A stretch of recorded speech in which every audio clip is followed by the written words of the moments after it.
Beard's coming on, isn't it? I was going to say, yeah, Paul Sykes. Now I've noticed there's a few people on YouTube these days clout chasing, going on, clickbaiting the name and just making up all kind of lies, telling the farcical told stories just to get the views. Now this weekend I'm going to be going to see a guy who maybe after Delroy Showers, Ronnie Trelfall, David Dunphy, he's certainly up there. A guy who was really close to Paul Sykes was John Spensley. John had contracts with Sky. For people older than me, you'll know he was kind of one of the big names in the boxing, particularly like back in the 70s and the 80s. And so John alone with probably Tommy Miller was the reason why Sykes got his boxing license. So when he got knocked back in, so when the ABA 73 sparred with Fraser, got knocked back for a British license then, which was really probably when he should have went pro when he was like 27. So I never quite understand it, because he went away for a robbery in Haverton Hill, which is near Middlesbrough. Spent another 3 or 4 years in jail, come out March 77, and then got another, well obviously it was because by that point John Spensley and Tommy Miller were in his favour, and these guys were like influential in the boxing world among a time when there was like Mickey Duff, Harry Levine, Jarvis Astaire, yeah, you know, Terry Lawless, you know, these were the names that were kind of controlling British boxing. Well, the days well before Frank Warren, and so these kind of worked together. So it was Tommy Miller who said to Paul Sykes, said, listen, the Yorkshire board are not going to tolerate you. You're better off moving to Middlesbrough, which was a complete different board under the North East board, where John Spensley was more or less the boss. And you know, so that was the plan. So Sykes moved to Middlesbrough, moved in with John Spensley, and I dare say anyone, there's not many people left on this planet who knew Sykes well as John Spensley did. I was with John a couple of years back, and he showed me a book, and it was a copy of Sweet Agony, and Paul Sykes had signed it to John, and he'd signed it to the greatest man I ever met.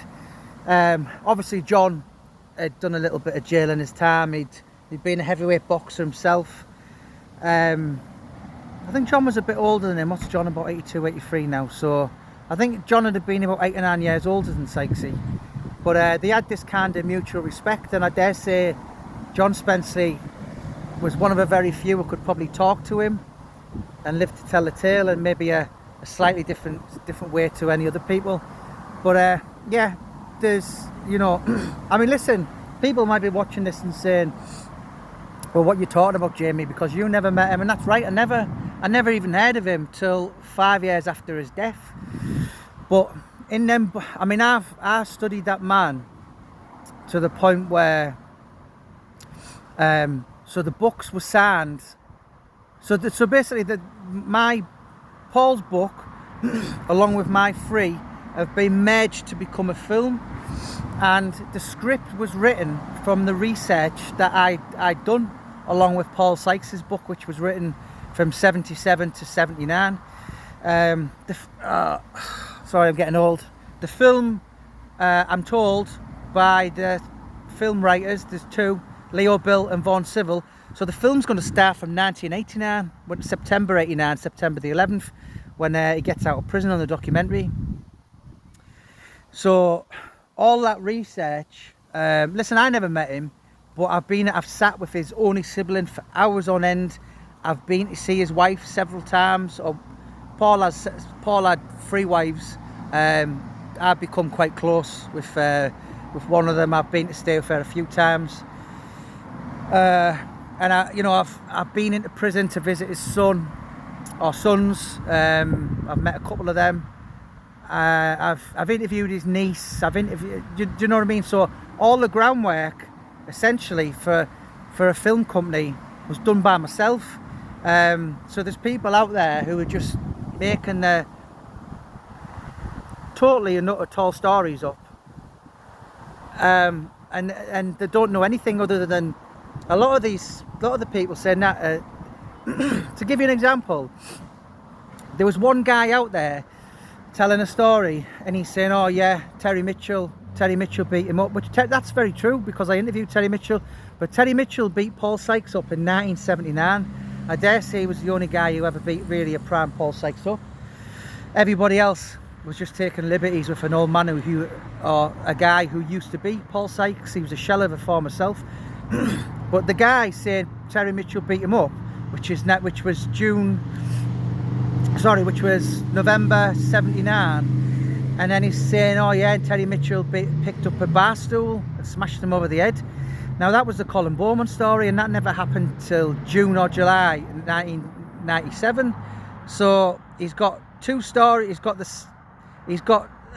Basically the stories mixed up, molded two stories into one, but one was 1979 and one was 1997, which of course is just like 18 years difference.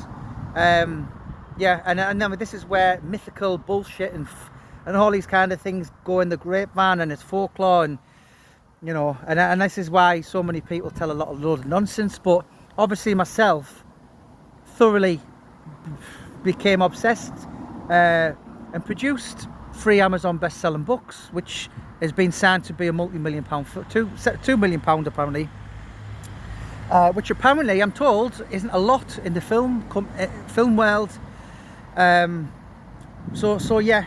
obviously going back to that, John Spensley was someone who really knew him, had him living with him for 6 months. You can only imagine, can't you?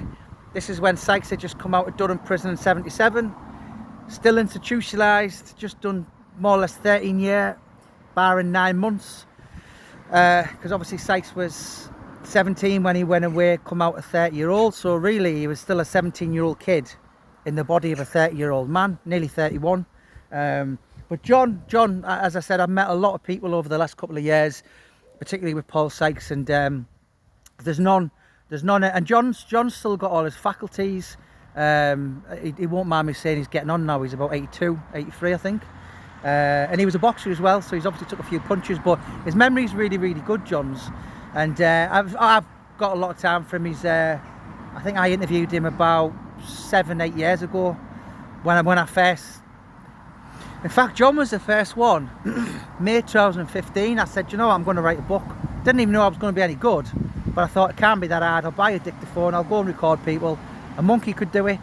And obviously, you know, fast forward a lot of books and a lot of drama, a lot of all the thing. And but John really is still up there for, in my opinion, up there with for the people who are alive, with certainly the people who are more than qualified to talk and about and know who that guy was, rather than just tell a load of lies and just clickbait. Do you know what I mean? And yeah, guy's a certain liar anyway, you know, which I don't really buy into anymore. Not John, by the way, certain other people who are going to do this, but I don't even watch any of the nonsense anymore. But I'm going to be with John Spensley this weekend, and you can hear it firsthand about, because it is going to get big. I'm in London next week, so I probably am going to be popping to Western Edge Pictures office for an update on the film. But the film and the documentary, you will see, I mean, obviously he's been in the papers a few times. You are seeing the early stages of, in my opinion, an absolute super duper massive, humongous film that goes international, because it's such some story, isn't it? It's such a unique story, as is the Duffy one. But yeah, I'm going to be sitting with John Spensley, and you can hear firsthand, not any bullshit from bullshit channels on YouTube. You can hear from someone who actually really knew Paul Sykes and knew him very well. Thanks for your time, guys. Please don't forget to click and subscribe. And of course, I'm at London next week, so I'm going to do 7 nights on the street, and I'll share all that with you as well. God bless. Have a great day.